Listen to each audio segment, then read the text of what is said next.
Hey everyone, I'm sorry I couldn't be with you tonight, but I'm really glad that y'all are meeting and talking about the ways that we can improve the lives of children all around the country, specifically here in Nashville.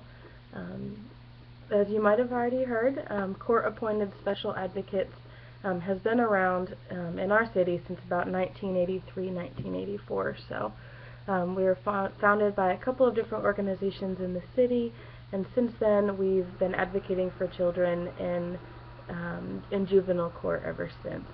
Um, the national CASA movement grew from a judge who was working in juvenile courts and went home one day and realized that he didn't really know if he was making the best decisions for the children that were coming before him due to allegations of abuse and neglect in their life.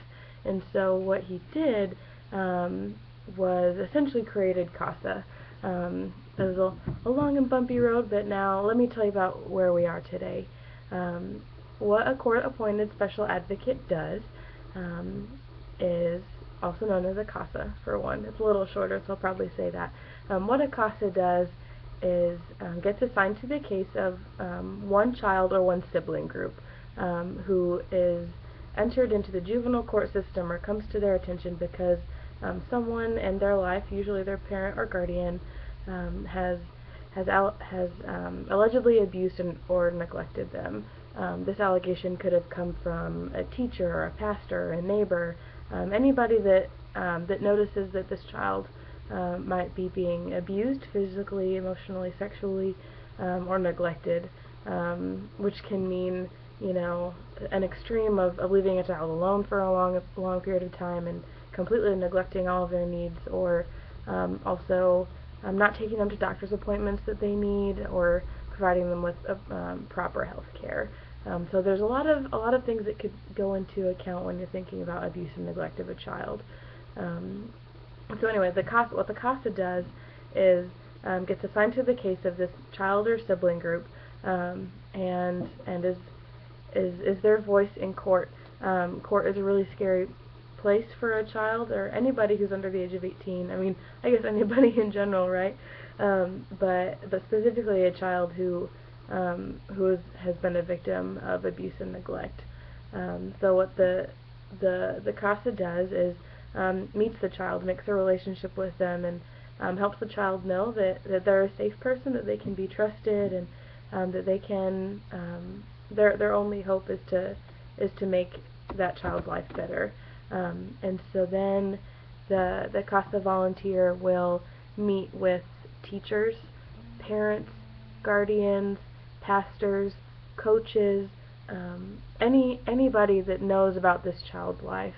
The CASA volunteer is able to get medical records and talk to therapists, and has access to that child when they're in school. CASA volunteers can often observe their children in school to see what they're like, or things like that. So the CASA volunteer has pretty much direct access to the child that's given to them by the court. And so the CASA volunteer can sort of put together the puzzle pieces of a child's life, and then when the time comes, present a written court report to the judge and to all parties involved that says, these are the objective observations that I've made. This is all the information that I have, and based off this information, this is what I believe is the most, I was about to say most best, this is what I believe is the best permanent housing option for this child, whether it's working toward adoption with this family member, or recommending that this child stay in this foster home until this parent can get their things together. A CASA volunteer can recommend that a parent take parenting classes, or recommend that a child see a counselor, or recommend that the parent see a counselor.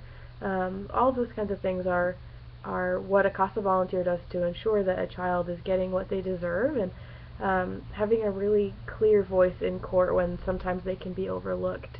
The Department of Children's Services, or Child Protective Services, you'll hear both names, sometimes those caseworkers have 20, 30, 40 children that they're responsible for, and it's hard to give all of the attention that a child deserves to them when you have to multiply that time by 40 children. So CASA volunteers supplement the efforts of the child welfare system, and hope to keep kids out of foster care as long as we can.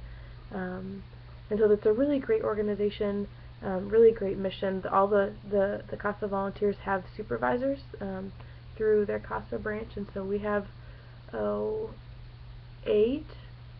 I could be a little off, but we have a good handful of advocate supervisors that each work with the volunteers, so they're not alone as they navigate this process. The advocate supervisors are also the ones that facilitate CASA training.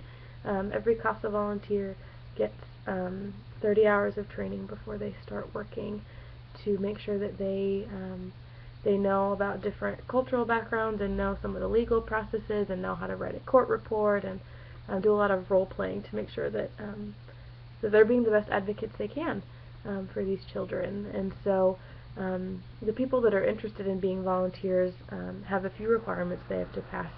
CASA volunteers do need to be 21 years of age, and they need to be able to pass a background check, and they also go through an application process with letters of recommendation and things like that. So even though it might, right now in your life, might not be the best time for you to be a CASA volunteer, it's great that you're showing this interest in breaking the cycle of violence that so many children find themselves in. And we're really glad that you have this kind of interest, and maybe someday when you are a little more established and you have time to go through training and live in one place for a while, that you can be a CASA volunteer as well. Our organization specifically asks for a 2-year commitment from volunteers, because we ask that you stay with a child from beginning to end. We never know how long a case might take. So those are the logistics for our organization. There are CASA chapters all across the country. I myself am moving to San Francisco in August, and I've already looked up my CASA branch and hope to reach out to them and take a case when I'm out there as well. So that's a little bit about the mission and the function of CASA. Our CASA branch here in Nashville does a lot of that kind of work, but we also do some fun events throughout the year. We have our annual Red Shoe Party coming up, in which we have a silent auction and a big dinner night and a lot of fun things for folks to raise money for CASA. It's under the theme that there's no place like home.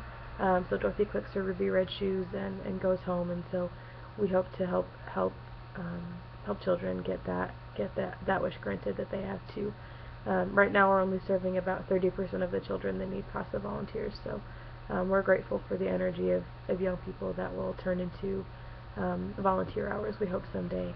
Other events that y'all might be familiar with is the annual ACC versus SEC golf tournament that has traditionally chosen us as the benefactor for their proceeds, and we also have a 5K, 15K called the Shelby Bottoms Boogie, which is a ton of fun, and both of those events happen in the fall.